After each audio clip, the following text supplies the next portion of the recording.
Hello, we are going to talk about the roots of complex numbers. So let's say we have some complex number to the nth power, and that's equal to, let's say, r CIS in our modulus argument modulus form, theta, right?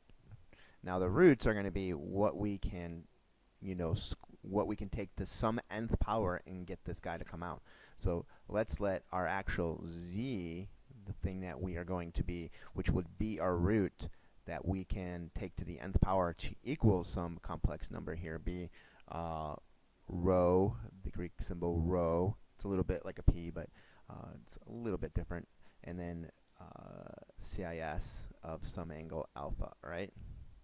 Good. So if I plug this into here, I'm going to get rho CIS of our angle alpha to the nth power equals, our r CIS of theta. Good. So this is going to be rho to the nth power, and use Demoivre's theorem, I know this is going to be CIS of n times alpha, right? Equals r CIS of theta, right? Good. And now we can,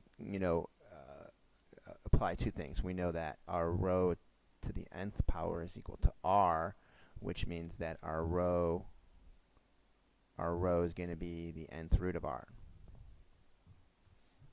right? And then we can also apply that, n times alpha is going to be equal to theta. But we also know that whenever this happens, there's other times where these will be equal to, and that's when we go around 2k pi, right? Where k is in the element of the I'm sorry, wrong symbol here. Where k is in the element of the integers, right? There you go. And then I can solve for this right here. So I can say that my alpha is equal to whatever my angle is that I was originally given, plus 2k pi divided by n, right? So now we can see what our nth roots are going to be. So what we're going to end up with is our z, what our z's can be. If we plug these values in for our rho and our alpha, we're going to have z to some k value. K is determining on which root we're talking about, right? Is it the first one where k equals 0, where it's just, I should look at this one, k equals 0, it's going to be theta over n, right? Then k equals 1, 2, and so on. So my z of k is going to be, our omega, right? Our omega is going to be the nth root of r, right?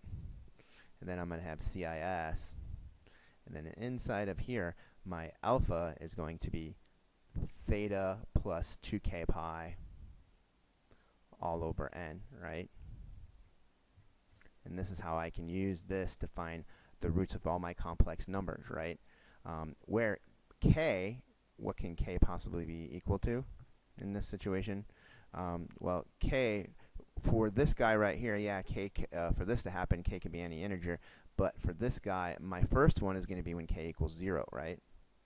And that'll give me my first root. Then I got to wrap around 360 degrees or 2 pi, and keep doing that until I get so many roots. But we're gonna have a finite number of roots, So if it's the nth root, this is the first root. Then I'll have 1. It could go up to 2. It could go up to 3.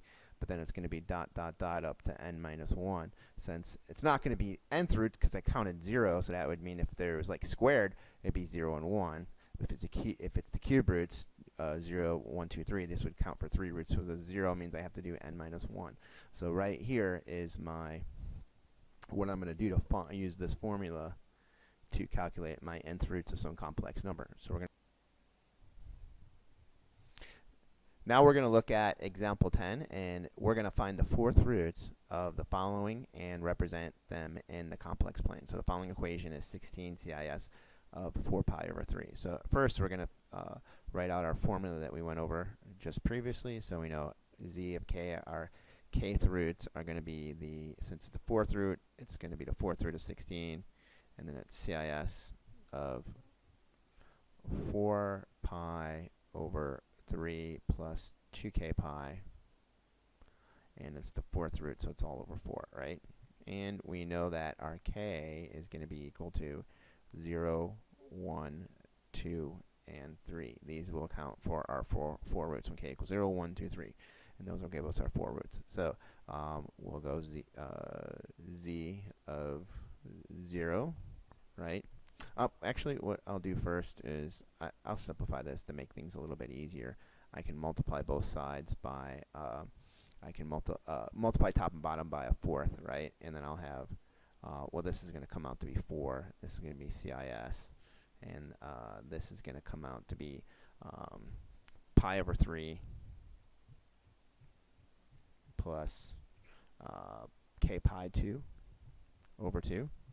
And I can even simplify this a little bit more to make calculations a little bit better. So CIS, if I find a common denominator, and it's going to be 2 pi plus 3k pi over 6.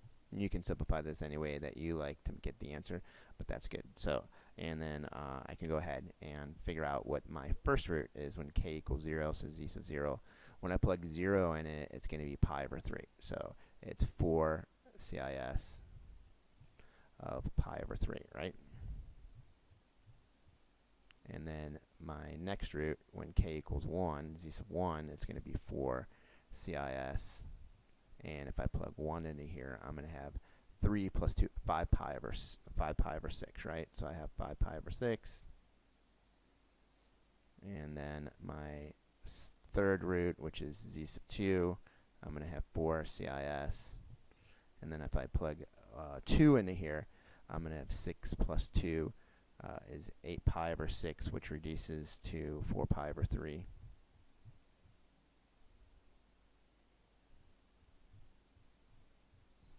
Good. And then my last root is z of 3, my fourth root, 4 CIS. And as I plug in 3, I have 11 pi over 6. So, because 3 times 3 is 9, plus 2 is 11 pi over 6. Now, if I want to plot all these into it, it's got a radius of 4, so I can be 1, 2, 3, 4. And the first one is at pi over 3. That's right about there. Good. Well, let's do a different color. Let's do right there. That's z of 0, right? And then the next one is going to be at 5 pi over 6. So 1, 2, 3, 4 at 5 pi over 6 is like right about there. Good. So that's z sub 1. And then at 4 pi over 3, that would be right here. So and that would be 1, 2, 3, 4, right about there. Wait, 1, 2, 3, 4, right about right there. So that's z sub 2. And then the last one's 11 pi over 6. So that would be 1, 2, 3, 4, and that's like right about right there. And there on the is my z sub 3, which is my fourth root. And there you go, guys. Thanks.